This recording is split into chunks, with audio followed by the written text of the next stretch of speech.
मैं सब पता लगवा लूंगा। और हाँ, हमारे देश के कानून के हिसाब से कोई भी आदमी किसी औरत पर जुल्म नहीं कर सकता। अगर तुम चाहो तो छेदी के खिलाफ या रिपोर्ट दर्ज करवा सकते हो। मैं उसे अभी गिरफ्तार करके यहाँ सलाखों के पीछे डाल सकता हूँ। नहीं साहब, जब से मुन्ना खोया है छेदीलाल के सिवाय हमारा कोनो साथ नहीं है। हम यहाँ छेदीलाल की शिकायत करने नहीं आते, हम उस शहरी बाबू के वास्ते आए हैं। ठीक है, आप जरा उन लोगन को डरा धमका दियो, हमारे घर में फिर से शांति हो जावे। आपकी बहुत मेहरबानी हुई दरोगा साहब। ठीक है, मैं कह दूंगा। अच्छा दरोगा साहब, अब हम चलते हैं।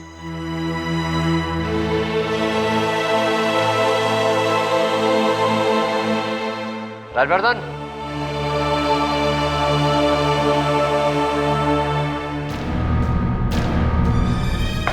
Yes sir. जिस औरत को तुम यहाँ से भगा रहे थे वो बहुत जरूरी खबर लेकर आई थी हमारे। सर मैंने उससे पूछा था कि उसे क्या काम है। देखो, सफाई देने की जरूरत नहीं है, अब कान खोल कर सुनो। जिन लोगों को हम जंगल में मिले थे जो अर्थीयां विसर्जन करने जा रहे थे, उन्हें कहीं से भी ढूंढकर यहाँ पुलिस थाने में हाजिर करो। Yes sir.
सब हो रहा है।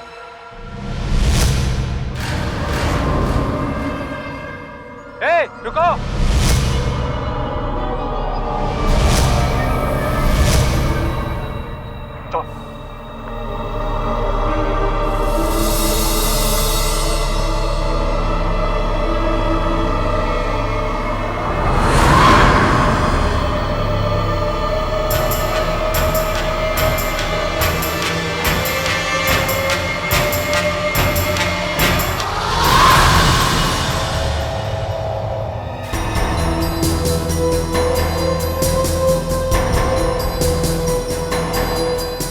चलिए, आपको हमारे साथ पुलिस स्टेशन में हाजिरी लगानी होगी।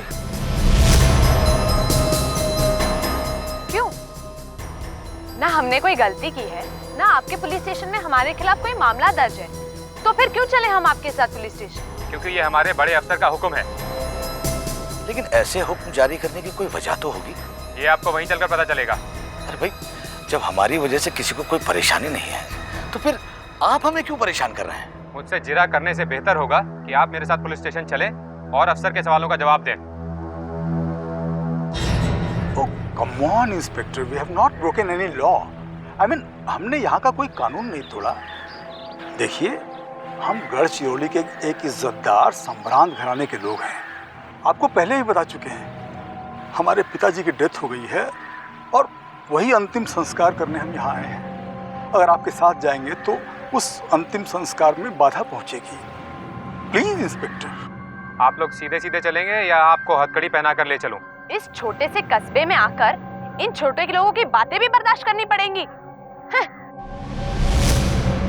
सब काम छोड़कर इनकी बातें सुनो, ये जानते हुए कि हमारा घर शोक में डूबा हुआ है और बड़े बड़े नेता और अफसर इस शोक में हमारे साथ शामिल है। और यहाँ ये छोटे लोग इतनी छोटी और ओछी हरकत कर रहे हैं। हम जैसे छोटे लोग आपको नाको चने चबा सकते हैं और चाहें तो सलाखों के पीछे भी भिजवा सकते हैं। इसलिए आप अपनी जबान पर लगाम रखिए, वरना वर्दी के अपमान की सजा से बच नहीं पाएंगी आप। चलिए। I am sorry inspector, I am extremely sorry. माफ कर दीजिए मेरी बहन को। देखिए, पिताजी के मौत के सदमे से अभी तक बाहर नहीं आई है ये। देखिए इसकी हालत देखिए, अपने होश में नहीं है, पता नहीं क्या क्या बके जा रही है। देखिए, इसने जो कुछ भी कहा सुना, मैं उसके लिए आपसे माफी मांगता हूँ। हमारे पिताजी के अंतिम संस्कार में बाधा पहुंचेगी अगर हम आपके साथ जाएंगे तो। Try to understand please. Brother, इन सब बातों से इन्हें क्या फर्क पड़ता है? ये तो वही कर रहे हैं जो इन्हें करने के लिए कहा गया है। चलिए इंस्पेक्टर साहब, चल के देखते हैं आपके ऑफिस में। शिकायत की गई है आप लोगों की। किस तरह के लोग हैं? आपके पिताजी चल बसे, आपके घर में मातम है और आप सब रात भर शराब में डूबे रहते हैं। शराब और हम? ऑफिसर, आई थिंक आपको कोई गलतफहमी हुई है। देखिए, हम तो शराब पीने वालों की मैयत पर भी नहीं जाते। ये कैसा इल्जाम लगा रहे हैं आप हमारे ऊपर? आपको जरूर किसी ने हमारे बारे में भड़काया है, वरना हम आपको शक्ल से शराबी और क्रिमिनल नजर आते हैं। देखिए, आप लोग शक्ल से मुझे खानदानी क्रिमिनल्स लग रहे हैं। How dare you! आप हमारी बेइज्जती कर रहे हैं।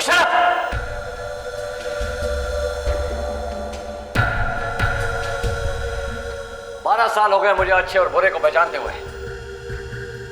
बताइए, क्या मकसद है जो आपको माता के जंगलों में खींच लाया है? This is not done. ये कोई तरीका नहीं है शरीफ और इज्जतदार लोगों से बात करने का। जिन लोगों की संगत छेदीलाल जैसे आदमी के साथ है, उनकी औकात और इज्जत क्या है ये सब जानते हैं। मुझे सीधा जवाब चाहिए कि तुम लोग छेदीलाल के साथ बैठकर शराब क्यों पीते हो? भाई साहब, मैंने तो आपसे पहले ही कहा था कि छेदीलाल को अपने मुंह मत लगाइए, लेकिन आपने मेरी एक नहीं सुनी। अब देखिए, बेइज्जती का सामना करना पड़ रहा है। ऑफिसर, इनफैक्ट हमने छेदीलाल के साथ कभी कोई रात गुजारी ही नहीं।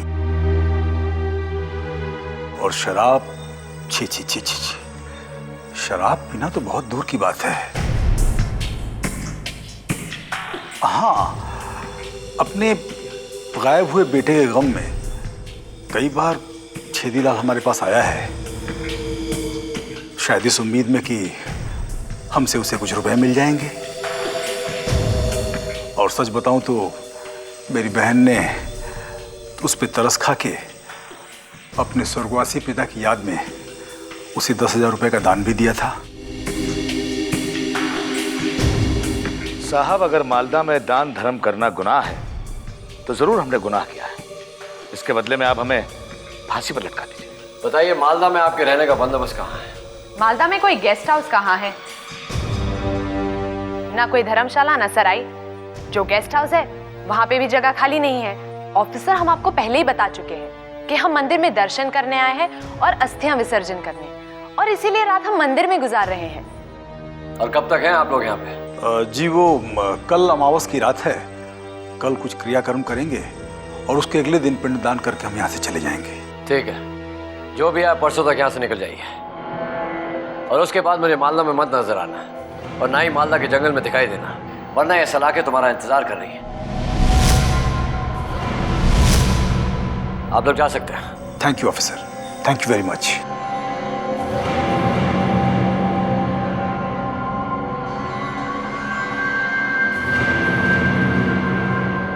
इनकी कहानी और इनके व्यवहार में मुझे कोई तालमेल नहीं नजर आ रहा है। इनके खिलाफ सबूत इकट्ठा करना ही पड़ेगा। और सबूत मिल गया तो इन तीनों को फौरन अरेस्ट कर लूंगा। तुम एक काम करो, इनके पीछे एक सादे कपड़े में पुलिस वाला लगा दो। Okay sir. इनकी और छेदीलाल की सारी सच्चाई सामने आ जाएगी।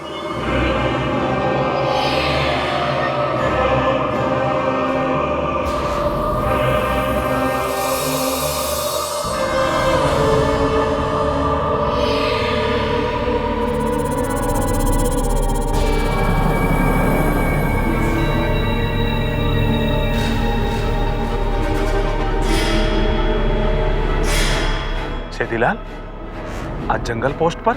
हाँ सुखराम जी, मेम साहब से जरूरी काम है। छेदीलाल, यहाँ आओ।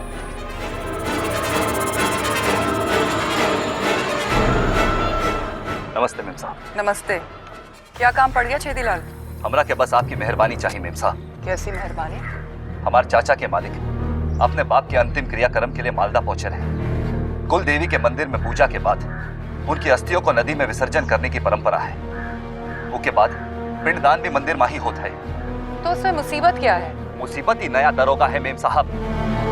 जब से ये मालदा में आया है तब से हमारे हर काम में रुकावट डाले हैं और ये बार वो लोगन के कुल देवी के मंदिर में जाने से रोके रहे। कुल देवी का मंदिर पुलिस के दायरे में नहीं आत बल्कि आपकी हुकूमत में आवत है क्योंकि वो जंगल में है। हम आपसे हाथ जोड़ के विनती करते हैं मेम साहब कि हमारे चाचा के मालिक को जंगल में जाने की और वो मंदिर में रहने की अनुमति दे दो।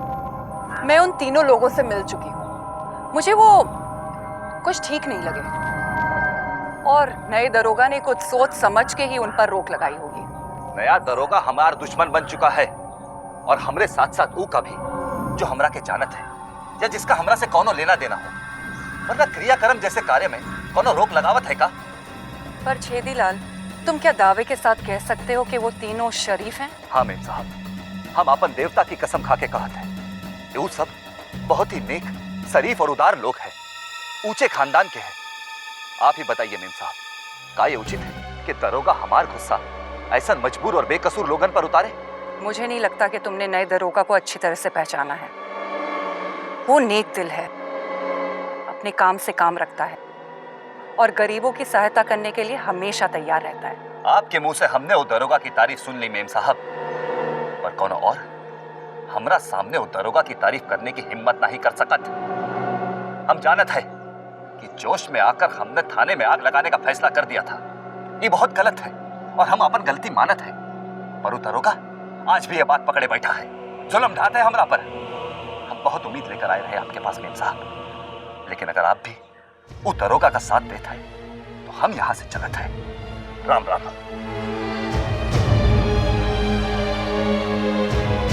रुको छेदीलाल,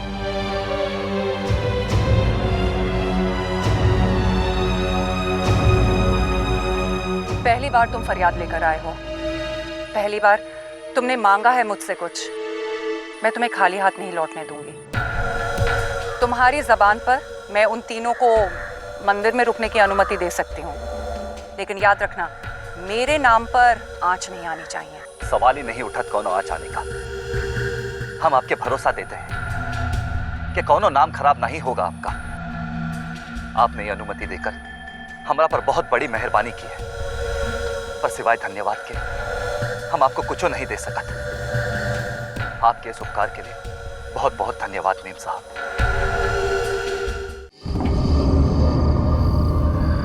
उल्टी चाल अब हमें चलनी पड़ेगी, पैतरा बदलना होगा।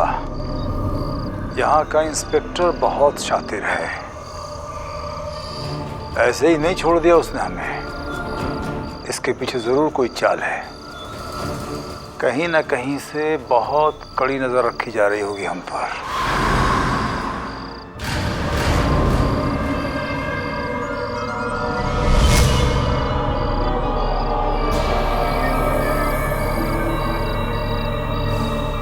और इस सारे फसाद की जड़ है उस छेदीलाल का शराब पीना। जी में तो आता है कि अभी जाऊं और जाके उस छेदीलाल का टेटुआ दबा दूं। Relax, bro. I mean, just chill and relax. No, no, ऐसी गलती मत करना। अरे गलती तो तुम्हारी है। किसने कहा था उस छेदीलाल को इतने पैसे देने के लिए? मोना, मैं आदमी की औकात का अंदाजा बहुत जल्दी लगा लेता हूँ और काम के आदमी को दाम दे खरीद लेता हूँ, चाहे वो हमें बेच खाए। ब्रदर, आज सारा का सारा बना बनाया खेल उस छेदीलाल की वजह से बिगड़ गया है। आज हम उस छेदीलाल की वजह से फंस चुके हैं। मैं तो पहले से ही गांव का रुख करने पर एतराज कर रही थी, पर मेरी बातों पर ध्यान कौन देता है?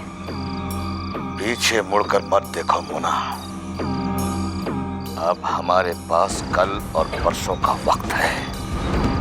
अब ये सोचो कि 3 दिन में हम उस जंतु तक पहुंच पाएंगे। अब तो जंगल में भी जाने से मनाही है। कौनो मनाई ना ही रही अब।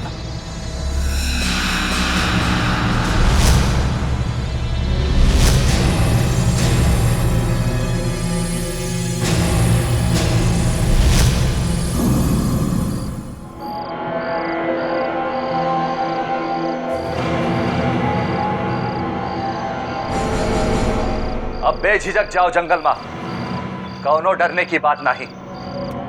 हम खुद जाकर जंगल वाली मेम साहब से अनुमति ले आए हैं। Hey, you. Don't drink now. I mean, तुम शराब नहीं पियोगे जब तक हम लोग यहाँ हैं। Understand? काहे? मालदा में शराब पीने में कोनो पाबंदी है का? पाबंदी ही समझ लो। छेदीलाल, हम यहाँ मालदा में एक मकसद से आए हुए हैं। और परसों तक उस मकसद को हमें किसी भी हाल में पूरा करना है। जानते हो, उस इंस्पेक्टर ने हमें थाने बुलाया था और सिर्फ तुम्हारे शराब पीने की वजह से। ये नया दरोगा कैसे जाने रहा कि हम शराब पी रहे हैं? किसने बताया और क्या क्या बताया हमारे बारे में, ये तो हम नहीं जानते।